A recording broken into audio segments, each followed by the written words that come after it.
ଆସନ୍ତୁ ଆଜି କଥା ହେବା ଗୋଟିଏ କ୍ଲାସିକ୍ ଓଡ଼ିଆ ଉପନ୍ୟାସ ମାଟିର ମଣିଷ ବିଷୟରେ। ଏହା କେବଳ ଗୋଟିଏ କାହାଣୀ ନୁହେଁ, ଏହା ଏକ ଶକ୍ତିଶାଳୀ ଦ୍ୱନ୍ଦ୍ୱର ପ୍ରତିଫଳନ, ଯେଉଁ ଦ୍ୱନ୍ଦ୍ୱ ପରିବାର ଏବଂ ସମ୍ପତ୍ତି ଭିତରେ ଚାଲିଥାଏ। ଚାଲନ୍ତୁ ଏହାର ଗଭୀରତାକୁ ବୁଝିବା। କାହାଣୀର ମୂଳରେ ରହିଛି ଗୋଟିଏ ବହୁତ ବଡ଼ ପ୍ରଶ୍ନ। ଯେତେବେଳେ ସାମ୍ନାରେ ଦୁଇଟା ରାସ୍ତା ଥାଏ, ଗୋଟେ ପଟେ ପରିବାର ଆଉ ଅନ୍ୟପଟେ ସମ୍ପତ୍ତି, ସେତେବେଳେ ପ୍ରକୃତରେ ଠିକ୍ ରାସ୍ତା କୋଉଟା? ଏହି ପ୍ରଶ୍ନ ହିଁ ହେଉଛି ମାଟିର ମଣିଷର ଆତ୍ମା। ଉପନ୍ୟାସର ଗୋଟିଏ ବାକ୍ୟ ଏହି ଭାବନାକୁ ବହୁତ ସୁନ୍ଦର ଭାବେ ବୁଝେଇ ଦିଏ। ଆମେ ଚାଲିଯିବୁ, କିନ୍ତୁ ଏ ଜମି ରହିଥିବ। ଏହି କଥାପଦକରୁ ହିଁ ଜଣାପଡ଼େ ଯେ ଚରିତ୍ରମାନଙ୍କ ପାଇଁ ମାଟି କେବଳ ସମ୍ପତ୍ତି ନଥିଲା, ଏହା ଥିଲା ଏକ ପବିତ୍ର ଉତ୍ତରାଧିକାର। ତେବେ ଚାଲନ୍ତୁ କାହାଣୀ ଭିତରକୁ ଯିବା। କାହାଣୀର କେନ୍ଦ୍ରରେ ଅଛି ପଧାନପାଡ଼ା ଗାଁର ପ୍ରଧାନ ପରିବାର, ଯାହାର ଏକତା ଦିନେ ପଥର ଭଳି ମଜବୁତ ଲାଗୁଥିଲା। ହେଲେ କାହାଣୀକୁ ଠିକ୍ ଭାବେ ବୁଝିବା ପୂର୍ବରୁ ପ୍ରଥମେ ମାଟିର ମଣିଷର ପ୍ରକୃତ ଅର୍ଥ ବୁଝିବା ନିହାତି ଦରକାର। ଜାଣିଛନ୍ତି, ଏହା କେବଳ ଗୋଟେ ଶୀର୍ଷକ ନୁହେଁ, ବରଂ ଏହା ହିଁ ଥିଲା ନାୟକର ଆଦର୍ଶ ଆଉ ପୂରା କାହାଣୀର ମୂଳଦୁଆ। ଏହି ପରିବାରର ମୂଳଦୁଆ ଥିଲେ ଶ୍ୟାମ ପ୍ରଧାନ। ସେ କେବଳ ଘରର ମୁରବୀ ନଥିଲେ, ସେ ଥିଲେ ପୂରା ଗାଁର ବିବେକ। ତାଙ୍କର ବିଶ୍ୱାସ ଥିଲା ଯେ ଧନ ସମ୍ପତ୍ତି ତ ଆସିବ, ଯିବ, କିନ୍ତୁ ପରିବାରର ଏକତା ହିଁ ସବୁଠୁ ବଡ଼ ସମ୍ପତ୍ତି। କିନ୍ତୁ ସବୁବେଳେ ସବୁକିଛି ସମାନ ରହେନି, ଠିକ୍ ନା? ଶ୍ୟାମ ପ୍ରଧାନଙ୍କ ପରେ ପରବର୍ତ୍ତୀ ପିଢ଼ିରେ ସେହି ମଜବୁତ ମୂଳଦ୍ୱାରରେ ଧୀରେ ଧୀରେ ଫାଟ ସୃଷ୍ଟି ହେବାକୁ ଲାଗିଲା। ଆଉ ଏ ଫାଟ ସବୁଠୁ ସ୍ପଷ୍ଟ ଭାବେ ଦେଖାଗଲା ଦୁଇ ଭାଇଙ୍କ ଭିତରେ। ଗୋଟେ ପଟେ ବଡ଼ ଭାଇ ବରଜୁ, ଯିଏ ପରମ୍ପରା, ସମାଜ ଆଉ ମାଟି ସହ ଜଡ଼ିତ। ଆର ପଟେ ସାନ ଭାଇ ଛକଡ଼ି, ଯାହାକୁ ଆଧୁନିକତା ଆଉ ସହରୀ ଜୀବନ ଟାଣୁଥିଲା। ସତେ ଯେମିତି ଦୁଇ ଭାଇ, ହେଲେ ଦୁନିଆ ଦୁଇଟା ଅଲଗା। ତେବେ ପ୍ରଶ୍ନ ଉଠୁଛି, ଏତେ ମଜବୁତ ସମ୍ପର୍କରେ ଫାଟ ଆସିଲା କେମିତି? ଏକଦା ଏତେ ଭଲ ପାଇବା ଥିବା ପରିବାର ଭାଙ୍ଗିବାର ବାଟକୁ ଗଲା କେମିତି? ଜାଣିଲେ ଆଶ୍ଚର୍ଯ୍ୟ ଲାଗିବ।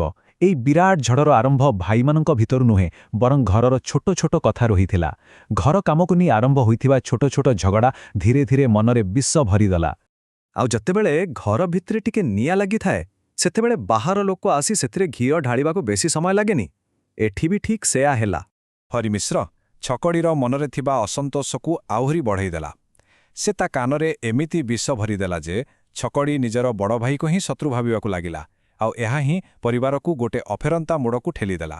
ଆଉ ତାପରେ ଆସିଲା ସେଇ ଦିନ, ଯେଉଁ ଦିନର କଥା ଭାବିଲେ ପରିବାର ଲୋକ ଡରୁଥିଲେ। ସେଇ ହୃଦୟ ବିଦାରକ ଦାବି, ପୈତୃକ ଘରକୁ ଭାଙ୍ଗି ଦୁଇ ଭାଗ କରିବାର ଦାବି। ବରଜୁ ଏକଥା ଶୁଣି ପୂରାପୂରି ଭାଙ୍ଗି ପଡ଼ିଲା। ତା ପାଟିରୁ ବାହାରି ଆସିଲା ଗୋଟେ ପ୍ରଶ୍ନ, ଯାହା ସବୁକିଛି କହିଦେଉଥିଲା। ଏ ଲଢ଼େଇ କେବଳ ମାଟିରା ନଥିଲା, ଏହା ଥିଲା ସ୍ମୃତି ଆଉ ସମ୍ପର୍କକୁ ଭାଗ କରିବାର ଲଢ଼େଇ।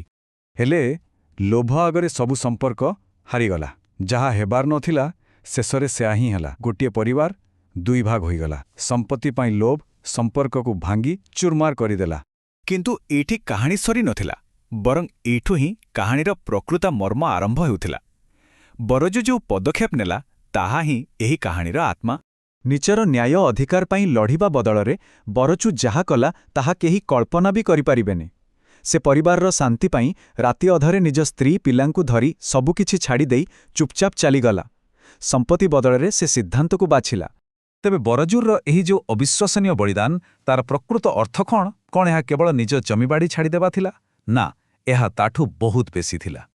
ବରଜୁର ଏହି କାମ ଦେଖାଇଦେଲା ଯେ ମାଟିର ମଣିଷ ହେବାର ପ୍ରକୃତ ଅର୍ଥ କ'ଣ। ଏହାର ଅର୍ଥ କେବଳ ମାଟିର ମାଲିକ ହେବା ନୁହେଁ, ବରଂ ଏହାର ପ୍ରକୃତ ଅର୍ଥ ହେଉଛି ସେହି ମାଟିର ମୂଲ୍ୟବୋଧକୁ, ସେହି ମାଟିର ଆତ୍ମାକୁ ନିଜ ଭିତରେ ବଞ୍ଚେଇ ରଖିବା। ପ୍ରକୃତ ଉତ୍ତରାଧିକାର ହେଉଛି ମାନବିକତା, ତ୍ୟାଗ ଆଉ ସଚ୍ଚୋଟତା। ଶେଷରେ ଏହି କାହାଣୀ ଆମ ସମସ୍ତଙ୍କ ପାଇଁ ଗୋଟିଏ ବଡ଼ ପ୍ରଶ୍ନ ଛାଡ଼ି ଦେଇଯାଏ। ମାଟି ଉପରେ ଅଧିକାର ଜାହିର କରିବା ବଡ଼, ନା ମଣିଷପଣିଆର କର୍ତ୍ତବ୍ୟ ପାଳନ କରିବା ବଡ଼? ଏହା ଆମକୁ ଭାବିବାକୁ ବାଧ୍ୟ କରେ ଯେ ଆମେ କେଉଁ ଜିନିଷକୁ ପ୍ରକୃତରେ ମୂଲ୍ୟ ଦେଉ।